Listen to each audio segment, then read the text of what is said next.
Hello everyone, welcome to the lecture series of tool engineering. આપણે unit number 4 jig and fixture જોઈ રહ્યા છીએ. જીગનો portion almost આપણે પૂરો કરી દીધો છે, કે જેની અંદર આપણે જીગ એટલે શું, જીગની ડિઝાઇન કરતી વખતે કયા કયા પેરામીટર ધ્યાનમાં રાખવાના છે, ડિઝાઇન કરતી વખતે બેઝિક જે પ્રિન્સિપલ્સ છે જીગ અને ફિક્સચર બંને માટેના, એ આપણે આગળ જોઈ ગયા. અલગ અલગ પ્રકારના જીગ્સ ના સ્કેચીસ પણ આપણે જોયા. હવે આજના લેક્ચરમાં આપણે ફિક્સચર એટલે શું અને એના વિશે થોડી બેઝિક માહિતી મેળવીએ, અને સાથે સાથે જે ફિક્સચરની ડિઝાઇન કરતી વખતે જે ધ્યાનમાં રાખવાના મુદ્દાઓ છે, એટલે કે ડિઝાઇન કન્સિડરેશન્સ જે છે એ પણ આપણે સમજીએ. First of all, fixture is a workpiece લોકેટિંગ and holding device used with machine tools. એટલે કે મશીન ટૂલ્સ જ છે એક પ્રકારના જે ફિક્સચર છે એ, કે જે વર્કપીસને પોતાની જગ્યાએ લોકેટ અને હોલ્ડ કરવા માટે ઉપયોગમાં લેવાય છે. It is also used in inspection, welding and assembly. એટલે આમ જોવા જઈએ તો જે ફિક્સચર છે, જીગ અને ફિક્સચર બંને એ વાઇડલી યુઝ થાય છે ઇન્ડસ્ટ્રીયલ પર્પઝથી, કે જેની અંદર મશીનિંગ કરી શકાય, ઇન્સ્પેક્શન કરી શકાય, વેલ્ડિંગ કરી શકાય, એસેમ્બલી કરી શકાય. એટલે મલ્ટિપલ યુઝિસ માટે આ જે ડિવાઇસીસ છે એનો યુઝ આપણે કરી શકીએ છીએ. Fixture does not guide the cutting tool but is always fix to machine or bench. એટલે ફિક્સચર છે એ જીગની જેમ જે કટિંગ ટૂલ છે એને ગાઈડ કરી શકતું નથી, પણ એ મશીન ઉપર અથવા તો મશીનનું જે ટેબલ છે એના ઉપર ફિક્સ કરવામાં આવે છે. By using fixture, responsibility for accuracy shifts from the operator to the construction of machine tool. એટલે કે આ ફિક્સચરનો આપણે જો યુઝ કરીએ છીએ તો જે ઓપરેટરની જે જવાબદારીઓ છે એ ઓલમોસ્ટ મશીનના જે કન્સ્ટ્રક્શન છે એના ઉપર જતી રહે છે. મતલબ ઓછો સ્કિલ્ડ ઓપરેટર હોય તો પણ એ કોઈપણ મશીનને અથવા તો કોઈપણ ઓપરેશનને, કોઈપણ પ્રોડક્ટને સારી રીતે હેન્ડલ કરી શકશે, કેમ કે ફિક્સચરની અંદર જ એ બધા જ જે કંઈ કામ કરવાનું છે અથવા તો એનું જે લોકેશન અને હોલ્ડિંગ ફોર્સિસ છે એ બધા સેલ્ફ ઓટોમેટેડ હશે, એટલે ઓપરેટરની જે કામ છે એ સરળ બની જાય છે. When a few parts are to be machined, workpiece clamp to the machine table without using fixture in many machining operations. એટલે જ્યારે અમુક પાર્ટ્સને આપણે જ્યારે મશીન કરવાનું હોય છે ત્યારે વર્કપીસને મશીન ટેબલ ઉપર ક્લેમ્પ કરાવવામાં આવે છે, અને ઘણી વખત એવા ઓપરેશન્સ કરવામાં આવતા હોય છે કે જેની અંદર ક્લેમ્પિંગ ડિવાઇસીસની પણ જરૂર નથી રહેતી, એકદમ ઇઝી અને સિમ્પલ હોય છે. એટલે એવા પ્રકારના પણ ઓપરેશન્સ છે એ હોઈ શકે છે. However, when the number of parts are large enough to justify its cost, a fixture is generally used for holding and locating the work.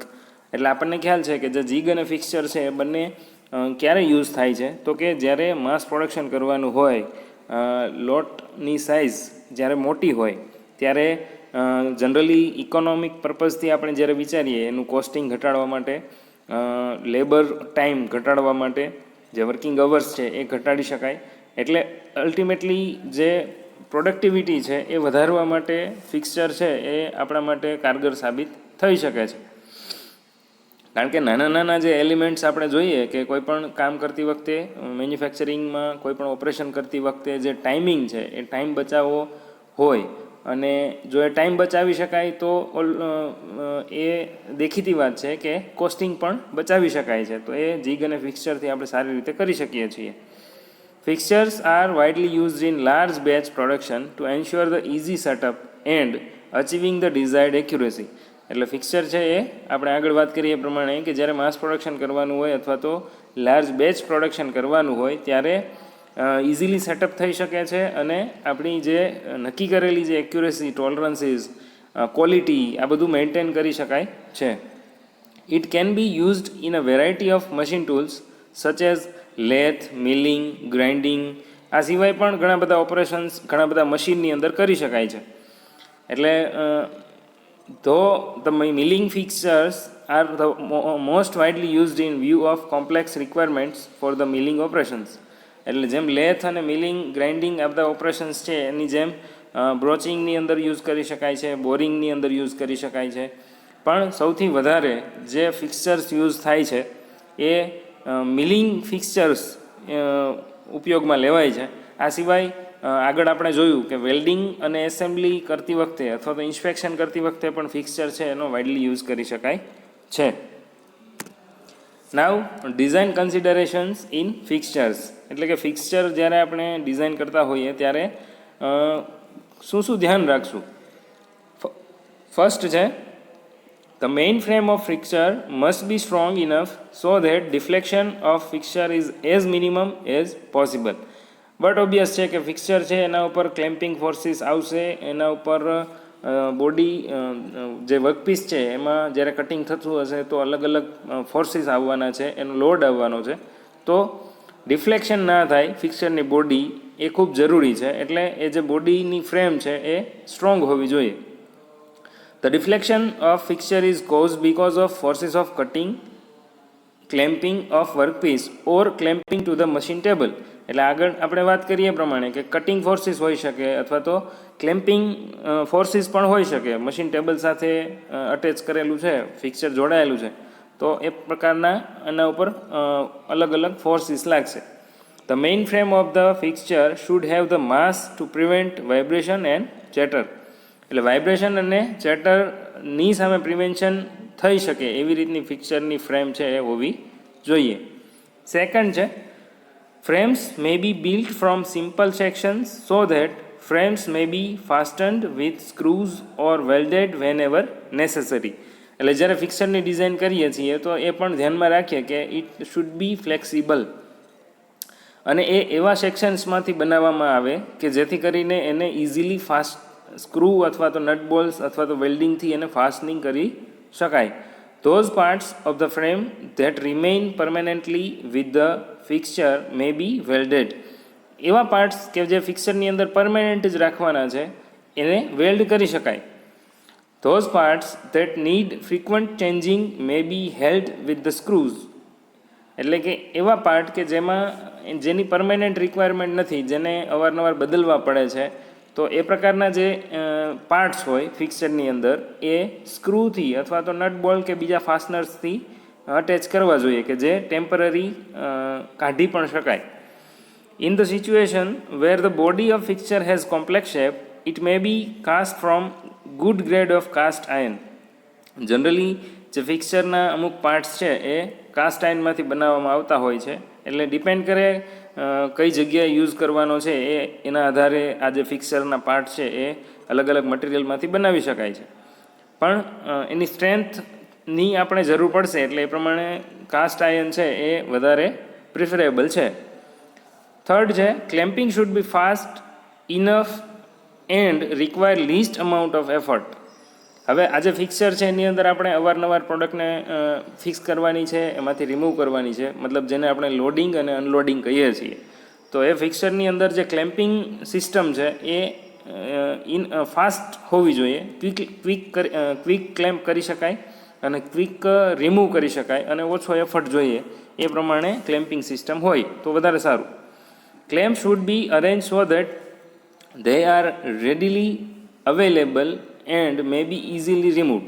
એટલે ક્લેમ્પિંગ એવી રીતે હોવા જોઈએ કે જે માર્કેટમાં અવેલેબલ હોય, ઇઝીલી આપણે મેળવી શકીએ અને એને ઇઝીલી રિમૂવ પણ કરી શકીએ. મતલબ ફિક્સચરની અંદર ક્લેમ્પિંગ ડિવાઇસીસ ઇઝીલી ફિટ થઈ શકે, રિમૂવ થઈ શકે એ રીતના હોવા જોઈએ.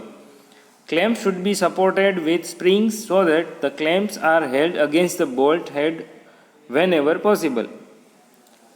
એટલે ક્લેમ્પ છે એ એવી રીતે સપોર્ટ આપેલા હોય, સ્પ્રિંગથી સપોર્ટેડ હોય કે જેથી કરીને એ અથવા તો નટ બોલ્ટ સાથે ક્લેમ્પ કરેલા હોય તો એ ઇઝીલી અટેચ અને રિમૂવ કરી શકાય. Next, if the clamp is to swing off the work it should be permitted to swing as far as it is necessary for removal of the work piece.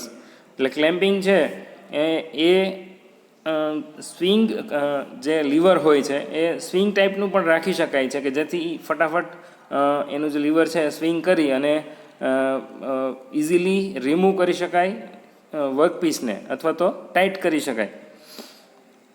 All locators clamps should be easily visible to the operator and easily accessible for the cleaning, positioning or tightening. એટલે જે operator હશે એ operator માટે આ જે ક્લેમ્પ્સ છે અથવા તો લોકેટર્સ છે એ બધું જ ઇઝીલી એક્સેસિબલ હોવું જોઈએ. ઓપરેટરને દેખાઈ શકે અથવા તો એ પોઝિશનિંગ માટે ટાઈટ કરી શકે, લૂઝ કરી શકે, આ બધા જ જે ઓપરેશન એને કરવાના છે એ ઇઝીલી કરી શકે એ રીતે એક્સેસિબલ હોવું જોઈએ. Provision should be made for easy disposal of chips so that storage of chips doesn't interfere with the operation. એટલે જે ઓપરેશન્સ કરવામાં આવશે અને જે કાંઈ મટીરિયલ રિમૂવ થશે જેને આપણે ચીપ કહીએ છીએ એ ચીપનું ડિસ્પોઝલ યોગ્ય રીતે હોવું જોઈએ. ફિક્સચરની ડિઝાઇન એવી રીતે થયેલી હોવી જોઈએ કે ચીપ છે એ ઇઝીલી ત્યાંથી રિમૂવ થઈ જાય અને બીજા ઓપરેશનમાં એ નડતરરૂપ ના બને. Their removal during the operation doesn't interfere with the cutting process. એટલે જે આગળનું ઓપરેશન છે એમાં એ જે રિમૂવિંગ મટીરિયલ છે એ ઇન્ટરફિયરન્સ ના કરે એ રીતની પ્રોવિઝન્સ રાખેલું હોવું જોઈએ ચીપ ડિસ્પોઝલનું. All clamps and support points that need to be adjusted with a wrench should be of same size. એટલે જે સપોર્ટ ક્લેમ્પ્સ છે અને સપોર્ટિંગ પોઈન્ટ્સ છે એ એડજસ્ટ જે રેન્ચ હોય એની સાઇઝ પ્રમાણે એક સરખા હોવા જોઈએ, નહીં કે નાના મોટા. All clamps and adjustable support points should be capable of being operated from the front of the fixture. એટલે જે ક્લેમ્પિંગ ડિવાઇસીસ છે એ અને જે કંઈ એડજસ્ટેબલ સપોર્ટ્સ છે કે જેમાં લોકેટર્સ પણ આવી શકે તો એ બધા જ જે ઓપરેટર જ્યાં ઊભો છે અથવા તો જે મશીન ટેબલ છે એની ફ્રન્ટનો પોર્શન આગળનો ભાગ છે ત્યાંથી ઓપરેટેબલ હોવા જોઈએ, નહીં કે ટેબલની પાછળના ભાગમાં અથવા તો નીચેના ભાગમાં કોઈ એવી રીતના સપોર્ટ્સ અથવા ક્લેમ્પ્સ હોય. શા માટે? તો કે જ્યારે કોઈ ઓપરેટર છે એ વર્કપીસને લોડિંગ અથવા અનલોડિંગ કરતો હશે તો એ મશીનની સામેના ભાગમાં ઊભો રહીને કામ કરતો હોય તો એને વધારે ઇઝી રહેશે અને ક્વિક એક્સેસિબલ એ થઈ શકશે. Workpiece should be stable when it is placed in fixture. એટલે ફિક્સચરની ડિઝાઇન એવી રીતની હોવી જોઈએ કે જ્યારે વર્કપીસને એની અંદર મૂકવામાં આવે તો એ સ્થિર રહી શકે. If the workpiece is rough 3 fixed support point should B used. એટલે જ્યારે વર્કપીસ છે એની સપાટી રફ હોય તો 3 સપોર્ટ છે એ યુઝ કરવા જોઈએ. If the workpiece is smooth more than 3 supports fix supports points may be used. એટલે રફ છે તો એ 3 સપોર્ટ ઉપર કામ કરી શકશે, એના ઉપર એ ફ્રિક્શનને લીધે હોલ્ડ થઈ શકશે. પણ સપોઝ સ્મૂથ સરફેસ છે કોઈ વર્કપીસની તો એને ક્લેમ્પ કરવા માટે અથવા તો ફિક્સ કરવા માટે સપોર્ટ્સ છે એની નંબર ઓફ સપોર્ટ્સ વધારવા પડશે. Support point should be placed as farthest as possible from each other. એટલે સપોર્ટ પોઈન્ટ છે ક્યાં રાખવા જોઈએ એ આમ તો આપણે જીગની અંદર જોયું છે, પણ એ એવી રીતે રાખવા જોઈએ કે જેથી કરીને એકબીજાની સાવ નજીક પણ ના હોય અને એકદમ દૂર પણ ના હોય અને જે કાંઈ સરફેસ એરિયા છે વર્કપીસનો એ ઓવરઓલ કવર કરી શકે એ રીતે સપોર્ટ પોઈન્ટ્સ છે એ રાખવામાં આવવા જોઈએ. નેક્સ્ટ છે the 3 support points should circumscribe the centre of gravity of the workpiece. એટલે સપોર્ટ છે એને એવી રીતે રાખવા જોઈએ કે જે આખું વર્કપીસ છે એની જે સીજી છે સેન્ટર ઓફ ગ્રેવિટી એની આસપાસ હોય અથવા તો એને કવર કરી શકે. સેન્ટર ઓફ ગ્રેવિટી છે એ સેન્ટરમાં રહે અને એ રીતે એની આસપાસ સપોર્ટ છે એ કામ કરે કે જેથી કરીને લોડ ડિસ્ટ્રીબ્યુશન છે વર્કપીસનું એ પ્રોપરલી થઈ શકે. The surface area of contact of support should be as small as possible without causing damage to the workpiece. એટલે આ જે સપોર્ટ છે એનો જે કોન્ટેક્ટ સરફેસ એરિયા છે એ શક્ય હોય એટલો નાનો હોવો જોઈએ કે જેથી કરીને જે વર્કપીસ છે એની સરફેસ ડેમેજ ઓછામાં ઓછી થાય. કેમ કે જે સપોર્ટ છે એ સપોર્ટનું રિએક્શન છે એ વર્કપીસની સપાટી ઉપર જ આવવાનું છે. ઉપરથી જે કટિંગ ફોર્સિસ આવશે અને ક્લેમ્પિંગ ફોર્સિસ આવશે તો એને લીધે જે સપોર્ટ છે ત્યાંથી રિએક્શન જનરેટ થાય એ રિએક્શનનું પ્રમાણ સરફેસ એરિયા જો ઓછો હશે તો ઓછું ડેમેજ કરી શકશે. The damage is due to the clamping or work forces. Support points and other parts are designed in such a way that they may be easily replaced if they break. એટલે સપોર્ટના જે points અથવા તો support pins જે છે અથવા તો લોકેટર્સ પણ કહી શકીએ એ એવી રીતના હોવા જોઈએ અને એવી રીતે એની ડિઝાઇન થયેલી હોવી જોઈએ કે જેથી કરીને એ ઇઝીલી રિપ્લેસેબલ હોય. સપોઝ કોઈ વખત વિયરને લીધે અથવા તો કોઈ વખત કોઈ ફેઇલરને લીધે કોઈ પ્રોબ્લેમ આવ્યો ત્યારે એને ઇઝીલી બદલાવી શકાય, ઇન્ટરચેન્જેબલ હોય એવી રીતના સપોર્ટ પોઈન્ટ્સ છે એ યુઝ કરવા જોઈએ. ઓકે, તો આ રીતે આપણે અલગ અલગ જે ફિક્સચર છે એની ડિઝાઇન કરતી વખતે જે પેરામીટર છે એની આ રીતે આપણે ધ્યાનમાં રાખીશું અને ફિક્સચરની ડિઝાઇન કરશું. Thank you.